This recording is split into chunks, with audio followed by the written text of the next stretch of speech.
এটা লাইন গাই দিলে কিনো হ'ব দেশৰ অৱস্থা নাই তুমি নাথাকিলে কিনো কৰো ভাবি পোৱা নাই মানুহৰ সংবিধান দিলা তুমি জীৱন দান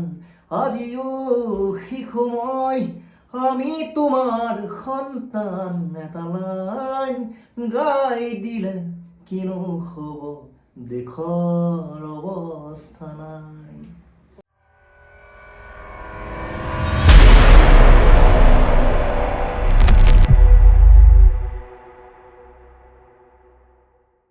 নমস্কাৰ জনাইছো সকলোকে অন্তৰংগৰ আলাপৰ অন্য এটি বিশেষতকৈ বিশেষ ভিডিঅ'লৈ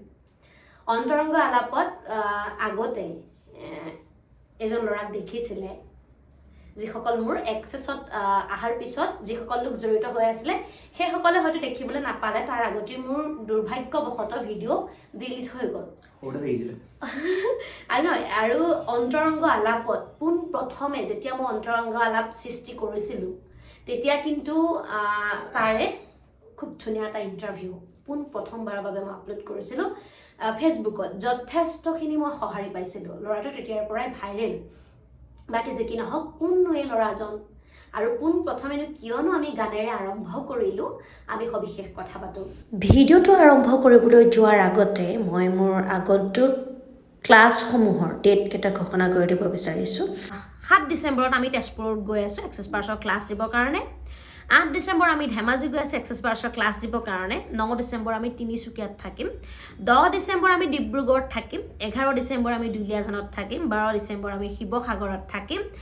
আৰু 13 ডিচেম্বৰ আমি যোৰহাটত থাকিম 14 ডিচেম্বৰ আমি গোলাঘাটত থাকিম 16 ডিচেম্বৰত আকৌ গুৱাহাটীতে আমাৰ এটা ডাঙৰকৈ মানি ক্লাছ হ'ব আৰু 17 ডিচেম্বৰত আমি পাঠশালা গৈ আছোঁ এক্সেছ পাৰ্চৰ ক্লাছ দিবৰ কাৰণে গতিকে যিসকল লোকে মোৰ ওচৰতে ক্লাছ কৰিম বুলি ভাবি আছে বা কৰিম বুলি কণ্টেক্টো কৰিছে আপোনালোকে ইতিমধ্যে গম পাইছে যে যিসকলে ফাৰ্ষ্ট ক্লাছ কৰিব মোৰ ওচৰতে সেইসকল লোকৰ বাবে মোৰ মানি ক্লাছটো আৰু ব্লেক মেজিক ক্লাছটো ফ্ৰী থাকিব তোমাক স্বাগতম জনাইছোঁ আমাৰ অন্তৰংগ আলাপৰ অন্য এটি ভিডিঅ'লৈ দ্বিতীয়বাৰৰ বাবে স্বাগতম জনাইছোঁ নমস্কাৰ হাই নামটো তোমাৰ নিজৰ নিজ মুখে কোৱা নামটো মই নকওঁ মোৰ নামটো ইমদাদ প্ৰতিম হাই আৰু এটা লাইন গাই দিলে চবে শুনিছে চাগে আপোনালোকে জাৰ্ণিটো আগবঢ়াইছোঁ আৰু কোনো আজি তাইও মাতি আছিলে বহুত দিন আমাৰো মানে টাইম পোৱা নাছিলে এইকেইদিন যিহেতু বহুত কিতাপ দেখিছে আৰু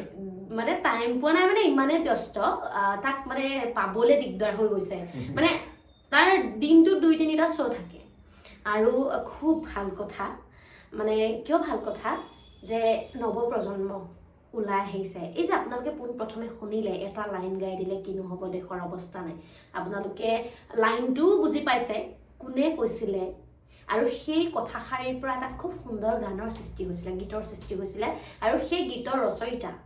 ইমদাদ প্ৰতিম খুব সুন্দৰকৈ আচলতে সেই যেতিয়া জুবিনদাৰ চিতাখনি জ্বলি আছিলে সকলো অসমবাসী উৰে ৰাতি উজাগৰে কটাইছিলে সেই সময়খিনিতে আচলতে সেই হৃদয়ৰ পৰা খুব সুন্দৰকৈ নিগৰি উঠিছিলে এটা লাইন গাই দিলে কিনো হ'ব দেশৰ অৱস্থা নাই তাৰ লগতে সি ইতিমধ্যে গাই শুনাইছে আৰু আপোনালোকে শুনিছে তাৰ মুখেৰে গীতটি খুবেই জনপ্ৰিয়তা লাভ কৰিছে নিউজত নন ষ্টপ বাজি আছে কি পৰ্টেল হওক কি ছেটেলাইট হওক প্ৰত্যেকটো নিউজ চেনেলত কিন্তু বাজি আছে তাৰ গান আৰু সেই কথাটোৰ কাৰণে আজি তাক মই নিমন্ত্ৰণ কৰিলোঁ আমাৰ ষ্টুডিঅ'লৈ আৰু খুব খবৰ ভালেই তোমাৰ কোনোমতে নহয় কোনোমতে কেতিয়াও হ'ব নোৱাৰে তাৰ খুব ভাল এতিয়া কথাটো হ'ল কি যে মইনো তাক কিয় আমন্ত্ৰণ জনালোঁ আৰু আমন্ত্ৰণ জনোৱাৰ আঁৰত বহুতো কাহিনী আছে কি আছে কেনেকৈ ইমানখিনি ছাকচেছ হ'লা কাৰণ তুমি বহুত কষ্ট কৰিছা সৰুৰ পৰা আৰু তোমাক মই যেতিয়াৰ পৰা দেখিছোঁ তুমিও মোক কিন্তু একদম মোৰ যাত্ৰা শূন্যৰ পৰা মোক দেখিছা হয় মিনিমাম 10 বছৰ মান হ'ল 10 বছৰ মই গুৱাহাটী অহাৰ 2 বছৰ মানৰ পিছতে তোমাক লগ পাইছোঁ আৰু মোৰ এতিয়া 12 বছৰ ৰানিং চলি আছে আৰু 10 বছৰ হ'ল তোমাক লগ পোৱা ৰানিং চলি আছে একদম টিকলা অৱস্থা পৰা মোক পাইছে আৰু ই মানে একদম বেলেগ আছিলে তো এতিয়া কথা হ'ল কি যে এটা লাইন গাই দিলে সৃষ্টি আজিৰ নহয় সৃষ্টি গানটো আজিৰ সৃষ্টি কিন্তু তাৰ সংগ্ৰাম প্ৰায় আজি 10 বছৰে হ'ল বুলি ক'লেও বেয়া নহয় ন সি বহুত কষ্ট কৰি আচলতে বহুত গান গাইছে অকল এইটোৱে নহয় বহুতো তাৰ খুব ধুনীয়া ধুনীয়া জনপ্ৰিয় গান আছে যিবিলাক গানত কেতিয়াবা কাঠিত ময়ো অকণমান ওলাবলৈ সুবিধা পাইছিলোঁ ময়ো এনেই লগতে আমি থাকোঁৱে যিটো মই সৰুৰ পৰা পোৱা মোৰ মানে মোৰ দাদাই হয় আৰু কথা হ'ল কি তোমাৰ এই যাত্ৰাটোত এক্সেছ বাৰে কিবা প্ৰভাৱ পেলাইছিলে নেকি সেই কথাটোৰ কাৰণে আচলতে মই আজি তোমাক নিমন্ত্ৰণ জনালোঁ ইয়াত মানে এক্সেছ বাৰ মানে মোৰ এজন বন্ধু আছিলে সিও গান গাই ঋতুনিচান বুলি আজি এইটো মুহূৰ্তত থাকোঁ মই ধন্যবাদ জনাওঁ সি মানে কি হ'ল মোক আজি গানটোৰ আমি সৃষ্টি কৰাৰ মানে দাদাৰ ঢুকুৱাৰ কেইদিনমানৰ আগত মানে সি মোক এটা কথা কৈছিলে যে তোমাক এটা মই পৰিৱৰ্তন দিম তুমি খালি এইটো লৈ চোৱা তুমি বিশ্বাস কৰা নাছিলা কৰা নাছিল কিন্তু তাৰপিছত আৰু দাদাৰ নোহোৱা হোৱাত আমি গম পাইছোঁ গোটেই অসমবাসী আমাৰ কেনেকুৱা এটা অনুভৱ হ'ল গোটেইখিনি তাৰপিছত আৰু মানে কি সি মোক খালি দাদাৰ ঢুকুৱাত মানে মোৰ এটা নিউজ খুব ভাইৰেল হৈছিলে মানে মই কৈছিলোঁ যে মই দাদাৰ কাৰণে এটা গীত লিখি আছিলোঁ মা বুলি আৰু সেই গীতটো মানে হেৰি হ'ল দাদাই গাব নাপালে আহি নাপালে এতিয়া সেই কথাটো কওঁতে সেই নিউজটো মানে মিনিমাম বহুত লাখ মানুহে চালে মানে ভাইৰেল হৈছে আৰু সেইখিনি প্ৰতিজন মানুহে কৈছে যে তোমাক মই দেখা পাইছিলোঁ নিউজত এনেকৈ কৈছিলোঁ তাৰপিছত সি মোক কৈছে যে এইটো দাদাই তোমালৈ থৈ গৈছে এনে কৈছিলে যে এইটো তোমাক দাদাই গিফ্ট দিছিলে তুমি যে মই যে জুবিন দাক কিমান ভাল পাওঁ মই বেলেগে বুজাব নালাগে প্ৰতিটো পডকাষ্ট হওক নিউজ চেনেলত মই গৈ কিনি আৰু মোৰ চাইল্ডহুড ফ্ৰেণ্ডখিনিও গম পায় মোক লগ পোৱা মানুহখিনিয়ে গম পায় মানে অকণমান যদি মোক লগ পাই গম পাই গ'ল যে মোৰ ব্লাডত জুবিন গাৰ্গ সোমাই আছে আৰু তাৰ ভইচটো গোটেইটো জুবিন গাৰ্গৰ নিচিনাই সৰি জুবিন গাৰ্গ কৈছোঁ দাদাৰ নিচিনা তাৰপিছত সি মোক ক'লে যে তোমাক এনেকুৱা এটা চেঞ্জ দিব তুমি খালি সেই কথাটো মনত ৰাখিবা মানে যেতিয়া সি মোক মানে এক্সেছ বাৰ বুলি কয় ন মানে ল'ৰা মানুহ আৰু দ্বিতীয় কথাটো হ'ল কি যে তাক আমি ফাৰ্ষ্ট টাইম ল'ব গৈছিলোঁ মই কৈছোঁ ঋতুলে কৈছে বিশ্বাস নকৰে যে কি এইবিলাক বস্তু আৰু আচলতে আৰু খুব মোক মানে হাঁহে কাৰণ সি মোক সৰুৰ পৰা দেখিছে ন সি মোক সদায় গালি পাৰে যে নিউজত কৰিলা আমুকত কৰিলা তামুকত কৰিলা কিয় মানে এঠাইত কিয় নকৰা কিন্তু ছাকচেছ মই পোৱা নাছিলোঁ তাৰপিছত যেতিয়া ছাকচেছখিনি পাইছোঁ সি সদায় কয় আৰু যে কি মানে কি হয় মানে তাৰপিছত কয়ো হাঁহেও যে মাথা মালিচ কৰা বুলি কয় মানে কি বিলাক মাথা মালিচ মোক খং উঠে এতিয়া আমি ইণ্টাৰভিউৰ কাৰণে বেছি অলপ মানে প্ৰফেচনেলি আমি হ'বলগীয়া হয় সময় মানে সাপেক্ষে কিন্তু তাৰপিছত ধৰি লওক আমাৰ নৰ্মেলিয়ে চলে মানে ঘৰুৱা নিচিনা মানে কেমেৰাৰ পিছত আমাৰ তই আহা কেমেৰা আঁৰৰ পিছৰ মানে আমাৰ সময়খিনি মানে যদি ভণ্টিক দাদাই যেনেকুৱা এটা ট্ৰিট কৰে তেনেকুৱা ধৰণৰ আমাৰ চলে কাজিয়াও চলে মাজে মাজে চ' সিহঁতি কওঁতেই মই সেই ঋতুলৰ মতে মই মানে আৰম্ভ কৰিছিলোঁ ঋতুলে পাৰিশ্ৰণ কৰিলে ঠিক তাক আজি 2-3 মাহ মানেই হ'ল আমি সেইটো ঘৰত থাকোঁতেই সেইটো ঘৰত থাকোঁতেই মই তেতিয়া মানে আমিও নতুন সি সেই বাৰ্ছ লোৱাৰ পিছত তোমাৰ ব্লকেজেছখিনি কেনেকৈ খুলিলে আজি ইমান জনপ্ৰিয়তা লাভ কৰিছা খুলিছে মানে প্ৰথম কথা ক'ব গ'লে মানে ৰাজাদাক ধন্যবাদ দিব লাগিব মানে তোমালোকৰ দুৱাৰা ধৰি লওক যদি ছাকচেছ হৈছোঁ বুলি কৈছোঁ মই এক্সেছ বাৰৰ দুৱাৰা মই প্ৰথমে ৰাজাদাক লগ পাইছোঁ যে মই গানটো মানে আমি ৰিলিজ কৰিলোঁ তাতকৈ তুমি নিজক ধন্যবাদ দিব লাগিব পোনপ্ৰথমে কিয় জানা কনচেপ্টটো আহিলে কনচেপ্ট দ্বিতীয় কথাটো তুমি তোমাৰ সংগ্ৰাম জড়িত হৈ আছে হয়নে তুমি চিন্তাধাৰা কৰিব পাৰিলা দাদাৰ প্ৰতি থকা সেই ৰেছপেক্ট শ্ৰদ্ধাটো আছে দাদাই দি থৈ গ'ল আচলতে আৰু মানুহে এতিয়া কয়ও যে এটা লাইন গাই দিলে কি হ'ব এইটো সেই পাৰ্টটো চাগে তোমাৰ কাৰণে গাইছিলে নেকি এতিয়া বহুতখিনি আপুনি যদি কমেণ্টছবিলাক কিছুমান পঢ়ে আপুনি সেইবিলাক বস্তু দেখা পাব যে এই গানটো তোমাৰ কাৰণে গাই থৈ গৈছিলে কিন্তু তেতিয়া মানে কমেণ্টছবিলাক পঢ়িলে ভাল লাগি আছিলে কাৰণ কেলে চোৱা সেই লাইনটো চব বহুতে শুনিছিলে নিউজ নোচোৱাখিনিতো বেলেগ কথা বহুতে শুনিছে কিন্তু চবৰ দৃষ্টিত সেইটো বস্তু নাহিলে নহয় সেইটো একচুৱেলি মৃত্যুৰ দিনাখন মানে সেই কনচেপ্টটো মানে মূৰত ভৰাই থৈ গ'ল যে তই মানে মোৰ সেই মানে এই লাইনটো তই টেগ লাইনটো তই মানে ইউজ কৰ মানে সেইটো দাদাই মোক আশীৰ্বাদ দি থৈ গ'ল সেইটো কাৰণে চাগে এতিয়া গোটেইকেইটা পডকাষ্টত হয়তো মোৰ বৰ্তমান টাইম নাইকিয়া হৈ গৈছে মানে আৰু মোৰ এতিয়া খেলৰ এতিয়া মোক কৈছে দাদা আপুনি খেলখন কিন্তু অপেনিং কৰি দিব লাগিব তো এইটো বস্তুটো কেতিয়াও মই আগতো গান কৰিছোঁ কেতিয়াও হোৱা নাছিলে মানে সেইটো কেমেৰা বেলেগ এটা প্ৰাউড কৰিছোঁ আৰু কিন্তু সেই কনচেপ্টটো ধৰি লওক ফাৰ্ষ্ট টাইম ঋতুলক ধন্যবাদ দিব লাগিব সি মোক আচলতে কৈছিলে যে তোমাক দাদাই কিবা এটা বস্তু দি থৈ গৈছে দেই কিন্তু তুমি এটা কথা মনত ৰাখিবা খালি যে মই এক্সেছ বাৰ তোমাক দিছিলোঁ আৰু দাদাই তোমাক এটা বস্তু দি থৈ গৈছে সেই এক্সেছ বাৰ দুৱাৰা মোক সেই ধৰি লওক বা ব্লকেজ মানে তোমাৰ মই এইটো ক'বলৈ গৈ আছো যে বহুত কষ্ট কৰিলা বহুতখিনি তুমি তোমাৰ সংগ্ৰামখিনি মই জানো বেলেগৰ কথা মই নাজানো যেতিয়াৰ পৰা তোমাক মই লগ পাইছো তেতিয়াৰ পৰা মই তোমাৰ সংগ্ৰামখিনি নিজ চকুৰে দেখি আহিছো মই প্ৰত্যক্ষ কৰি আহিছো তেনেস্থলত তুমি কেতিয়াও ভাগৰি যোৱা নাই বা তুমি কেতিয়াও ৰৈ যোৱা নাই যে মই নোৱাৰিম সদায় কনফিডেন্ট লেভেলটো হাই থাকে তোমাৰ মানে কোনোবাই হাঁহিছে হাঁহক কোনোবাই কিবা কৰিছে কৰক মই আগুৱাই যাওঁ হাঁহে বহুত তোমালোকে হাঁহিছে বহুতে হাঁহে এনেই পইচা পানীত পেলাইছে মানে তেনেকেও কয় কিছুমানে এনেকৈ কৈছে যে ঘৰৰ পৰা বাপেকৰ পইচা কেইটা এনেই পানীত পেলাই আছে কিন্তু সেই সংগ্ৰামখিনি আঁৰত থকা সংগ্ৰামখিনি সেই বস্তুটো কিন্তু মই মানে পিছত ৰাখি থৈ দিলোঁ সেইবোৰ আমি দেখিছো আমাৰ চকুৰ স্বচক্ষুৰে আমি প্ৰত্যক্ষ কৰিছো আমি জানো সেই কথাটোৰ কাৰণে মানে আমি পটককে মানুহ এটা জাজ নকৰো বা আমি কমেণ্ট কৰিবলৈ নাযাওঁ তো মই এই কথাটো কৈছো যে তাৰ আগতে তুমি ছাকচেছ পাব পাৰিলা হয় তেতিয়া মানে মই এইটো কোৱা নাই যে এক্সেছ বাৰে তোমাক দিছে মই এইটো ক'বলৈ নাই যোৱা বা তোমাক সেইটো কথা কাৰণে মই মাতি আনিছো নাম্বাৰ 1 বিশ্বাসটো মেইন মই ধৰক সেইটো বিশ্বাস এটা কৰিছিলো আৰু যেতিয়া মানে ঋতুলে যেতিয়া মোক কৈছিলে যে তুমি খালি চাবা তোমাক দাদাই কিবা এটা দি থৈ গৈছিলে আৰু মই এটা এক্সেছ বাৰ দিছো তুমি সেইটো কথা মনত ৰাখিবা মানে এই কথাটো মোৰ মানে চাগে জীৱনত আজি আপোনালোকৰ মাজত কৈছো চাগে মোৰ কিবা এটা মানে অকণ সফলতাৰ দিশত মানে গোটেইকেইটা প্লাছ হৈ আছে আপুনি এইটো নক'ব যে এক্সেছ বাৰ আপুনি এফালো নহ'ব কিন্তু সেইটো মোক কৈছিলে আৰু দাদাই কিন্তু তোমাক কিবা এটা দি থৈ গৈছে তুমি চাবা আৰু দাদা যোনটো মৃত্যুৰ দিনাখন তুমি গম পাইছা মই এনেকুৱা এটা মই ইয়াতে মই ঘৰত থাকিলে মই কান্দা ওলাই কাৰণে সিহঁতৰ তাতে মই ধেমালি কৰি আছিলো তাই মানে মাজে মাজে ভাত বনাই দিয়ে আমি খাওঁ ধৰি লওক আৰু মানে বেলেগ এটা মানে চিটুৱেশ্যন গৈছিলে আৰু মই ৰুমত থাকিলে আকৌ কান্দাই ওলাই গৈছিলোঁ সিহঁতক লগ পাই মই পাছত হাঁহিছোঁ বাৰু তেনেকুৱা ধৰণৰ তেনেকৈ আচলতে কি মানে মোৰ কাৰণে খুব ডাঙৰ এটা ছাকচেছ যে তাক মই দিয়া নাছিলোঁ ঋতুলে দিছিলে এক্সেছ বাৰ তো সেইটো মই ভাবোঁ যে মোৰ এটা ছাকচেছ আৰু মোৰ এটা ভাল লাগিছে কি মই বাৰু সেইটোত নথওঁৱেই মানে ছাকচেছ বাৰ এক্সেছ বাৰৰ কথা মই নকওঁৱেই দ্বিতীয়তে কথাটো হ'ল কি যে তোমাৰ সেই সংগ্ৰামখিনিৰ পৰা আজি তুমি এক ষ্টেপ ওপৰত গৈছা মানে কলিং বেলটো বজাইছে বুলি দিছো মানুহৰ টাৰ্নিং পইণ্ট তোমাৰ এইটো এটা এতিয়া তোমালোকৰ ঘৰত আহিছো মই যেতিয়া এইটো ডিং ডং বজাওঁ ধৰি লওক চ' মোৰ জীৱনত চাগে সেইটো মানে ডিং ডংটো বজাইছে দুৱাৰখন খুলিবৰ কাৰণে আকৌ মই ধৰি লওক সেইখিনি সংগ্ৰাম আজিৰ পৰা আমি কৰিব লাগিব এতিয়া তোমাৰ এই যাত্ৰা দীৰ্ঘদিনীয়া হওক আৰু তুমি আগুৱাই যোৱা খুব সুন্দৰকৈ খালি মনত কেতিয়াও অহংকাৰ ভাৱ নানিবা দেখিছো মই জাষ্ট তথাপিও এটা এজ এ অডিয়েঞ্চ তোমাৰ লগত মোৰ এজ এ দাদা ভণ্টিৰ ৰিলেশ্যনটো বেলেগ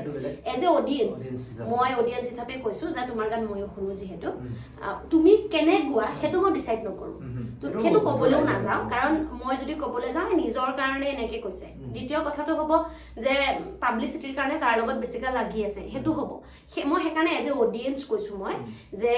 অকণমান মানে কি হয় চোৱা অহংকাৰে মানুহৰ পতন বুলি কয় ন তুমিতো গম পোৱাই চাগে মই 10 নম্বৰৰ বিল্ডিঙৰ ল'ৰাটো মোৰ লগৰ ফ্ৰেণ্ড হয়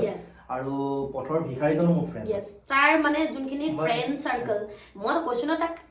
আজি 10 বছৰ ঋতুল আৰু ইমদাদ দুইটাক মই মূৰৰ চুলিৰ পৰা ভৰিৰ আঙুলিলৈকে মই চিনি পাওঁ হাড়ে হিমজুৱে মই চিনি পাওঁ ইহঁত দুটাক সেই কথাটোৰ কাৰণে তাৰমানে তাহাঁতৰ মই গোটেইখিনি জানো ভাল বেয়া এভৰিথিং মই জানো সেই কথা আমি সব শ্বেয়াৰ কৰো কিন্তু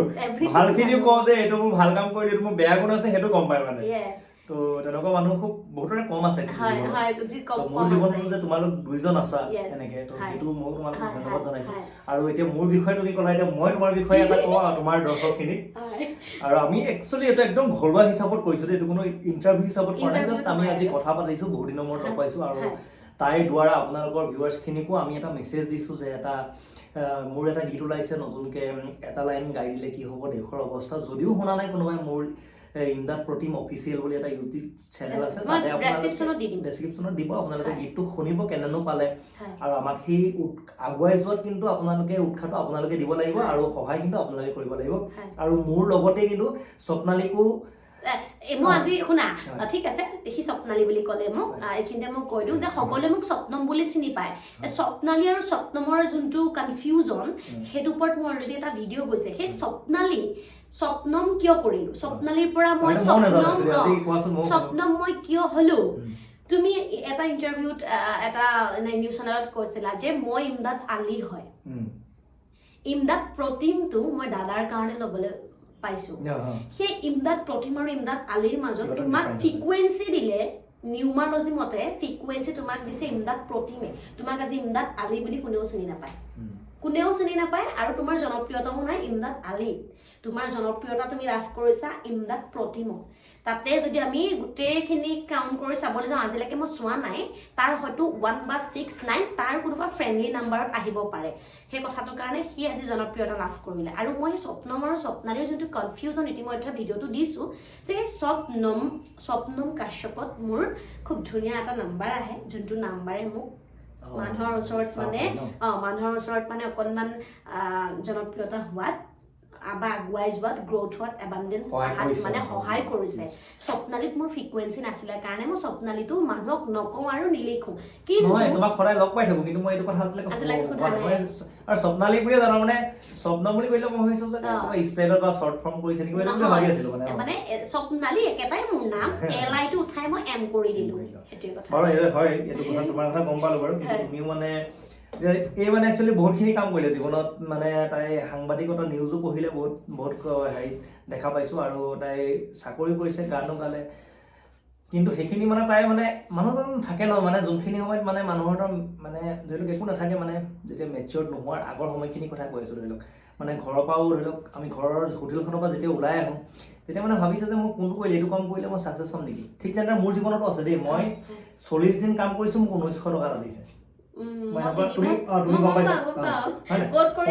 সেইটো গম পাইছা মই আজি গৈ দিছোঁ নকওঁ বাৰু নামটো নকৰোঁ আৰু এখন দোকানত মই কাম কৰিছোঁ 40 দিন কাম কৰিছোঁ মোক 3500 টকা দিছে বোলে ইমান নাপায় নহয় বোলে বুজিলে তো তেনেকুৱা পৰা মানে আৰম্ভ কৰি আমি তেতিয়া ভাবি আছোঁ যে কোনটো কৰিলে ভাল হ'ব এইটো কৰিলে হ'ম নে এইটো কৰিলে আমাৰ লাভ হ'বনে ঠিক তেনেদৰে তাইও মানে বহুতখিনি কৰি লাষ্টত মানে যোনটো এক্সেছ বাৰ ভুল হৈছে নেকি এক্সেছ বাৰ ন মোৰ অকণমান ভুল হৈছে ক্ষমা কৰিব এইটো তাই মানে ইমান বেয়াকে ছাকচেছ হ'ল মানে মই কি বুলি বুজাম মানে মই ভাবোঁ যে মানে এটা সময়ত এনেকুৱা আছিলে মানে আমি 10 টকা এটাৰ কাৰণে আমি মানে কান্দিছিলোঁ আমি আৰু হোটেল এইটো লাজৰ কথা নহয় আজি কৈ দিছোঁ হয় আমি হোটেল এখনলৈ গ'লে মানে মই মিঠাই খাই খুব ভাল পাওঁ মানে এটা খাওঁ মানে ভাবোঁ যে পইচা কথা আমি ধেৰ আৰু 2-3টা মানে একেলগে খাই থাকিম নেকি মই নোযোৱালৈকে এনেকুৱা নিচিনা আমি চিটুৱেশ্যন কিছুমান বনাইছোঁ কিন্তু আমি খোজকাঢ়ি যাওঁ কেতিয়াবা পইচা নাথাকে না স্কুটি আছে না কিবা আছে একো নাই আমি খোজকাঢ়ি চান্দমাৰীৰ পৰা আমি বামুণী মৈদাম খোজকাঢ়ো বামুণী মৈদামৰ পৰা জোনালী খোজকাঢ়ো আমি এনেকে খোজকাঢ়ি কটাইছিলোঁ আমি মানে সেইটো মানে বেলেগ এটা আমি কটাইছোঁ জীৱনত কিন্তু এতিয়া তাই এনেকুৱা এগৰাকী মানুহ হ'ল মানে মই নিজে চক হৈ গৈছোঁ মানে এখন তাই গাড়ী এখন বুকিং কৰিছে 16 লাখ নে 16 লাখ হ'ব তো 16 লাখৰ এখন গাড়ী বুকিং কৰিছে আৰু আপোনালোকেতো গম পাই থাকে আজিকালি মইতো কোনো মানে অলপ বেছি ওপৰত কোৱা কথা নহয় যিহেতু ষ্টেটাছ পাই কিবা কিবি পাই ন আৰু এখন ফটো চাগে তোমালোকৰ সামাজিক মাধ্যমত আপলোড কৰিছে গাড়ীখনৰ মানে ফেচবুকত খুব ভাইৰেল হৈ গ'ল ফটোখন ভাইৰেল নহয় খুব ভিউজ হৈছে আৰু সেয়াই এতিয়া মই এইটো ওপৰত কোৱা কথা নহয় এজন 16 লাখ টকা দি এখন গাড়ী বুকিং কৰিলে তাই কিমানখিনি মানে আৰ্ণ হ'ব লাগিব নহয় জানো চ' এইটো দুৱাৰহে তাই পাইছে কিন্তু মই আজি তাইক এমাহ নহয় আজি 2-3 মাহলৈকে চাগে মই তোমাক কৈ আছিলোঁ মাথা মালিচ কৰা কিবা কৰা নহয় 3 মাহলৈকে মই তাইক মই হাঁহো মানে কি এইবোৰ তুমি কিবা ধূপ চুপ জ্বলাই থাকা মানে এনেকুৱা টাইপত তো এই ছাকচেছখিনি মানে আচলতে তাই কৈছে তহঁতক দেখাম তাই নিজে নকয় তহঁতক খালি মই কৰি দেখাম ৰ'বা খালি এই কামটো কৰি দেখালে তো আজি মানে একচুৱেলি হাতে কামে যেতিয়া কৰে ন মানুহজন তেতিয়াহে বিশ্বাস কৰে কিন্তু যেতিয়া হয় নাই এনেই কৈ থাকিলে কিন্তু বোলে মই আমুক গানটো মই এটা লাইন গানটো বহুত ভাল গাইছোঁ দেই তুমি শুনিবাচোন ধেৰ মানুহ হৈছে কিন্তু যেতিয়া বস্তুটো তাই বহুতকেইটা পডকাষ্ট চাইছে নিউজ চেনেল চাইছে তেতিয়াহে তাই বুজি পাইছে কিন্তু সঁচাকৈ ইমদাদৰ গানটো সঁচাকৈ মানুহে এটাই মুখে আমি শুনা পাইছোঁ দেই কিন্তু তাই যেতিয়া আমি এইবিলাক বস্তু ডেভেলপমেণ্টবিলাক যেতিয়া আমি দেখা পালোঁ তেতিয়াহে আমি গম পাইছোঁ যে মানে মোৰ মানে এতিয়া আই লাইক বুলি কওঁ যোনটো এক্সেছ বাৰ্ছ ঠিক আছে তুমি সেই বিষয়ত অধ্যয়ন কৰা নাই কাৰণে ধৰি লওক কওঁতে অকণমান খেলিমেলি লাগিছে এইটো একো ডাঙৰ কথা নহয় আৰু থকা আৰু গুৱাহাটী যোনখন থকা মেলা এতিয়া লাইফ ষ্টাইলটো দেই আৰু এতিয়া তাইৰ যোনটোৰ এনেই মই কথা এটা কৈছোঁ তাই এতিয়া অলপ দিনৰ পিছতে এতিয়া তাই মানে এটা ফ্লেটৰো মানে বুকিং কৰিব আৰু এতিয়া তাই যোনটো আমাৰ এতিয়া দেখা পাইছে এইটো কোঠাটো বা ছেটআপটো এটা গোটেই ঘৰটোৰ MRP মানে মন্থলি MRP 16,000 তো 20 আহে বাৰু গোটেইখিনি চিকিউৰিটি মানি আছে 20 এটা দিয়াটো বহুত মানে ভাবিবলগীয়া এটা কথা বুলি হ'ব সকলোৰে কাৰণে দেই বহুতে নোৱাৰে একচুৱেলি দোকান এখনো কৰিছে সিহঁতি নিজে শ্ব'ৰুম এখন কৰিছে আৰু এটা সুখবৰী কিন্তু দি দিওঁ আৰু এখন দোকান ল'লো আৰু এখন লৈছা নেকি একদম হয় আমি একদম আৰু এটা কথা কি আমাৰ আচলতে লগৰ বন্ধুসকল যেতিয়া উঠে আমাৰ খুব ভাল লাগে কিয়নো আজি আমি এইটো স্থানত সৰু এটা ছেটআপত আমি বহিব পাৰিছোঁ ন সেইটো কাৰণে আমাৰ লগৰজন ক'ব পাৰিম যে ৰিতুলৰ ঘৰ হয় ৰিতুল নিশান এনেকৈ থাকে, স্বপ্নালী এনেকৈ থাকে, স্বপ্নম কাশ্যপ এনেকৈ থাকে ন, কাৰ ফ্ৰেণ্ড হয়, মোৰ ফ্ৰেণ্ড হয়। তো সেইটো কাৰণে আপোনালোককো কৈছোঁ এটা কথা, যেতিয়া আপোনাৰ লগৰ এজন বহুত ওপৰৰ দিশত যায় আচলতে তেওঁক আচলতে চেলুট কৰিব আৰু তেওঁ অনুসৰণ কৰিব তেওঁনো কি কষ্ট কৰিছিলে, তেতিয়াহে কিন্তু আমি জীৱনত আগুৱাই যাম। যদি ভাবোঁ যে তেখেতে এইটো কাম কৰিব নালাগে নেকি, ইমান ডাঙৰ মানুহ হ'ব নালাগে নেকি, হয় নহয়, তেতিয়া কিন্তু আমি একচুৱেলি পিছ পৰি থাকিম। তো সেইটো কাৰণে সকলো আগুৱাই যাওক আৰু সকলোৱে সেই জুবিন গাৰ্গ নামটো লৈ আচলতে জুবিনদাৰ যোনখিনি কাম কৰি থৈ গৈছিলে, জুবিনদাৰ যোনটো সত্তাটো, জুবিন গাৰ্গ নামৰ সত্তাটো আমি জীয়াই ৰাখি আমি দাদাৰ কৰ্মখিনি লৈ আগুৱাই যাওঁ ভাল কামৰ মাধ্যমেৰে। আৰু এইখিনিতে আৰু এটা কথা কৈ দিওঁ, সি নিজে এটা গান লিখিছে, চিলা মানে ৰিটাৰ্ণ আৰু দাদা গৈ কিয় ঘূৰি নাহিলে, সেইটোৱে আমাৰ আপত্তি। আৰু খুব ধুনীয়া ঋতুল নিচানৰ কণ্ঠত আহি আছে, ঋতুতে গাইছে আৰু সি লিখিছে খুব ধুনীয়াকৈ সি লিখিছে আৰু গোটেই কনচেপ্ট তাৰ আৰু সুৰ তাৰে হয়। অকণমান খালি কিবা কিবি মই এইবোৰ নাজানো, মোৰ গানৰ বিশেষ ইমান একো নাজানো, মই কৈছোঁৱে যিটো মোৰ অধ্যয়নটো বেলেগ, হাতৰ অধ্যয়নটো বেলেগ। সেইটো গান মানে আকৌ আমাৰ এনেকুৱা ধৰণৰ এই চিলা গানটো আমি ৰিপ্লাই কৰিছোঁ, তো ঋতুলৰ কণ্ঠত খুব ধুনীয়া গীত এটা আহিছে যে চিলা হৈ উৰি গলা বুলি আমি কৰিছোঁ গানটো। মানে সেই চিলা যোনটো গান আছিলে সেইটোৰ আমি ৰিপ্লাই কৰিছোঁ, দাদা আহিম, মানে তাত কোৱা হৈছিলে যে সূতা কাটি গ'লেও তোৰেই ঘৰ পাম, আৰু আমি গানটোত কৈছোঁ যে সূতা কাটি আহিম বুলি কৈ তুমি নাহিলা, কিয় নাহিলা। তাৰ ওপৰত খুব ধুনীয়া গীত এটা আমি কৰি আছোঁ, লিখি আছোঁ মই, আপোনালোকে শুনিব। ঠিক আছে, তেতিয়াহ'লে আমি বৰ বিশেষ দীঘল নকৰোঁ, অলৰেডি 20 মিনিট হৈ গৈছে, কিন্তু মানে তাৰ মধুৰ কথা আচলতে মই ষ্টপ কৰিব নোৱাৰিলোঁ, সেই কথাটোৰ কাৰণে ইমান দেৰি হৈ গ'ল। বাকী যি কি নহওক সদায় আগুৱাই যোৱা, সদায় আমি আছোঁ, পইচা দি সহায় কৰিব নোৱাৰিলেও আমি সংগ কেতিয়াও নেৰোঁ আৰু লগত থাকিব লাগিব, আমি আচলতে টিম এটা হৈ আমি কাম কৰিব লাগিব। তো আমি সকলোকো কৈছোঁ আজি অন্তৰংগ আলাপ এই মানে পডকাষ্টটোলৈ মোক মতাৰ কাৰণে তোমাক মই ধন্যবাদ জনাইছোঁ। আপুনি কৈ এইটো মোৰ আপুনি আহি গৈছে দেই, এইকেইদিন ৰেগুলাৰ মানে এইটো অভ্যাসত পৰিণত হৈ গৈছে। বাকী যি কি নহওক তুমি সদায় ভালে থাকা, সত্য মোৰ ভগৱানৰ ওচৰত সদায় প্ৰাৰ্থনা। এতিয়া যিমানকণ আগবাঢ়িছা তাতকৈ আৰু আগবাঢ়ি যোৱা, একদম যিমানখিনি সপোন দেখিছা একদম সপোনৰ একদম পূৰা শীৰ্ষত আগবাঢ়ক। আৰু বহুত বেছি দীঘল নকৰোঁ, আমি আকৌ নতুন এটি খণ্ডলৈ যাম। তাৰ আগতে সকলোৰে পৰা বিদায় লৈছোঁ আৰু তোমাকো আমাৰ এই বিশেষ ভিডিঅ'টোৰ পৰা বিদায় দিছোঁ। ধন্যবাদ। আৰু আমি নেক্সট ঋতুল আৰু মোক একেলগে আকৌ এটা ইণ্টাৰভিউ ল'ম, আমি চিলা গানটোক লৈ আমি ডিছকাশ্যন অলপ কৰিম, ঠিক আছে। সেইটো আৰু তুমি আমাক সেইটো সময় দিবা বুলি নিশ্চয় দিম। Thank you. গতিকে ধন্যবাদ।